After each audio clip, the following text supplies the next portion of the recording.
San Juan de la Cruz nació en Fontiveros, provincia de Ávila, España, hacia el año 1542. Pasados algunos años en la Orden de los Carmelitas, fue, a instancias de Santa Teresa de Ávila, el primero que a partir de 1568 se declaró a favor de su reforma, por la que soportó innumerables sufrimientos y trabajos. Murió en Úbeda el año 1591, con gran fama de santidad y sabiduría, de las que dan testimonio precioso sus escritos espirituales. Tuvo una vida de pobreza. Gonzalo de Yepes pertenecía a una buena familia de Toledo, pero como se casó con una joven de clase inferior, fue desheredado por sus padres y tuvo que ganarse la vida como tejedor de seda. A la muerte de Gonzalo, su esposa Catalina Álvarez quedó en la miseria y con 3 hijos. Juan, que era el menor, asistió a una escuela de niños pobres en Medina del Campo y empezó a aprender el oficio de tejedor. Pero como no tenía aptitudes, entró más tarde a trabajar como criado del director del hospital de Medina del Campo. Así pasó 7 años.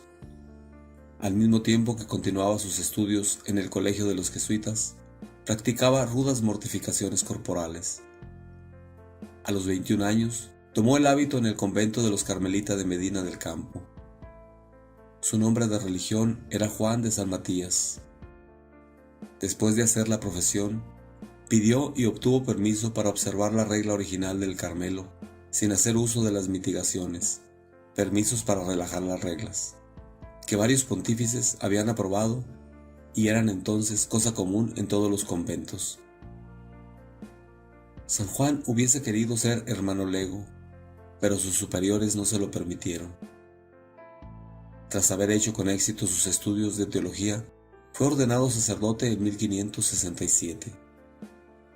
Las gracias que recibió con el sacerdocio le encendieron en deseo de mayor retiro, de suerte que llegó a pensar en ingresar en la Cartuja. La celda de San Juan tenía unos 3 metros de largo por 2 de ancho. La única ventana era tan pequeña y estaba tan alta que el santo, para leer el oficio, tenía que ponerse de pie sobre un banquillo. Por orden de Jerónimo Tostado, vicario general de los Carmelitas de España y consultor de la Inquisición, se le golpeó tan brutalmente que conservó las cicatrices hasta la muerte.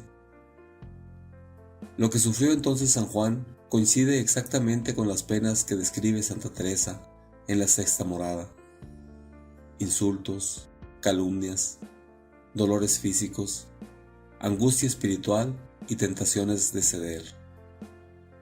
Más tarde dijo: «No os extrañe que ame yo mucho el sufrimiento. Dios me dio una idea de su gran valor cuando estuve preso en Toledo». Los primeros poemas de San Juan, que son como una voz que clama en el desierto, reflejan su estado de ánimo. ¿En dónde te escondiste, amado, y me dejaste con gemido? Como el ciervo huiste, habiéndome herido. Salí tras ti, clamando, y eras ido. El prior Maldonado penetró la víspera de la Asunción en aquella celda que despedía un olor pestilente bajo el tórrido calor del verano, y dio un puntapié al santo que se hallaba recostado para anunciarle su visita. San Juan le pidió perdón, pues la debilidad le había impedido levantarse en cuanto lo vio entrar. «Parecíais absorto. ¿En qué pensabas?», le dijo Maldonado. «Pensaba yo en que mañana es fiesta de Nuestra Señora y sería una gran felicidad poder celebrar la misa», replicó Juan.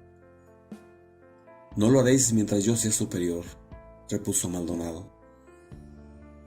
En la noche del día de la Asunción, la Santísima Virgen se apareció a su afligido siervo y le dijo: «Sé paciente, hijo mío, pronto terminará esta prueba». Algunos días más tarde se le apareció de nuevo y le mostró en visión una ventana que daba sobre el Tajo. «Por ahí saldrás y yo te ayudaré». En efecto, a los 9 meses de prisión se concedió al santo la gracia de hacer unos minutos de ejercicio. Juan recorrió el edificio en busca de la ventana que había visto. En cuanto la hubo reconocido, volvió a su celda. Para entonces ya había comenzado a aflojar las bisagras de la puerta. Esa misma noche consiguió abrir la puerta y se descolgó por una cuerda que había fabricado con sábanas y vestidos. Los dos frailes que dormían cerca de la ventana no lo vieron.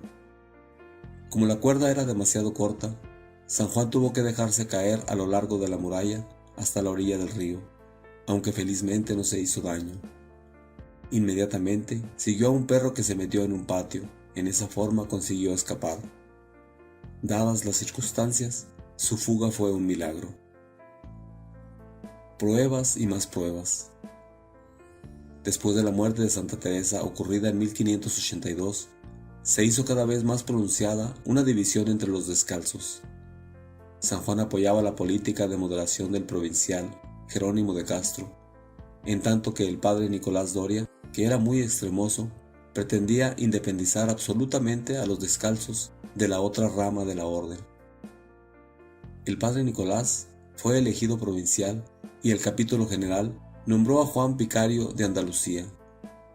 El santo se consagró a corregir ciertos abusos, especialmente los que procedían del hecho de que los frailes tuviesen que salir del monasterio a predicar.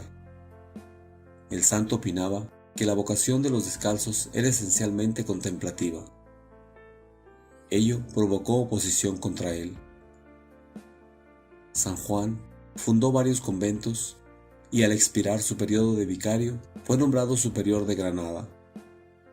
Entretanto, la idea del padre Nicolás había ganado mucho terreno y el capítulo general que se reunió en Madrid en 1588 obtuvo de la Santa Sede un breve que autorizaba una separación aún más pronunciada entre los descalzos y los mitigados.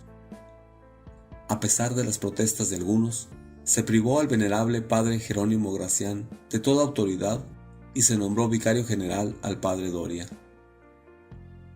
La provincia se dividió en 6 regiones, cada una de las cuales nombró a un consultor para ayudar al padre Gracián en el gobierno de la congregación. San Juan fue uno de los consultores. La innovación produjo grave descontento, sobre todo entre las religiosas. La venerable Ana de Jesús, que era entonces superiora del convento de Madrid, obtuvo de la Santa Sede un breve de confirmación de las constituciones, sin consultar el asunto con el vicario general. Finalmente, se llegó a un compromiso en ese asunto.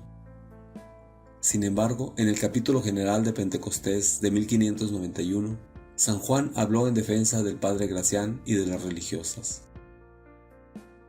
El padre Doria, que siempre había creído que el santo estaba aliado con sus enemigos, aprovechó la ocasión para privarle de todos sus cargos y le envió como simple fraile al remoto convento de la Peñuela.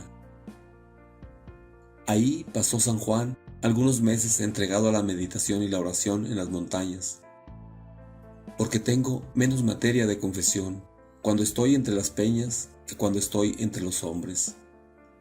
Pero no todos estaban dispuestos a dejar en paz al santo, ni siquiera en aquel rincón perdido.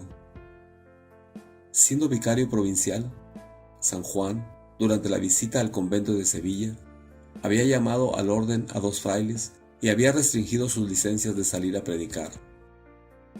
Por entonces, los 2 frailes se sometieron, pero un consultor de la congregación recorrió toda la provincia, tomando informes sobre la vida y conducta de San Juan, lanzando acusaciones contra él, afirmando que tenía pruebas suficientes para hacerle expulsar de la orden.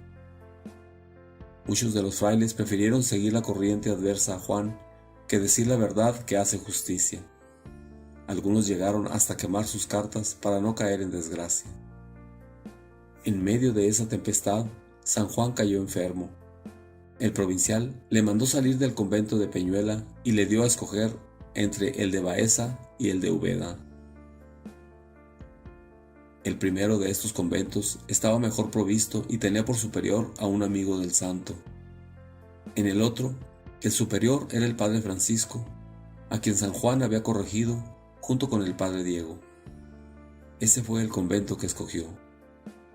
La fatiga del viaje empeoró su estado y le hizo sufrir mucho.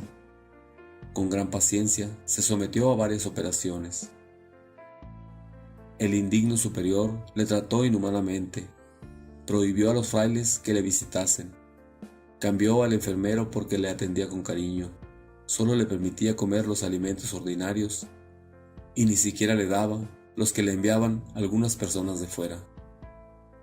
Cuando el provincial fue a Úbeda y se enteró de la situación, hizo cuanto pudo por San Juan y reprendió tan severamente al padre Francisco que éste abrió los ojos y se arrepintió. Dios te bendiga.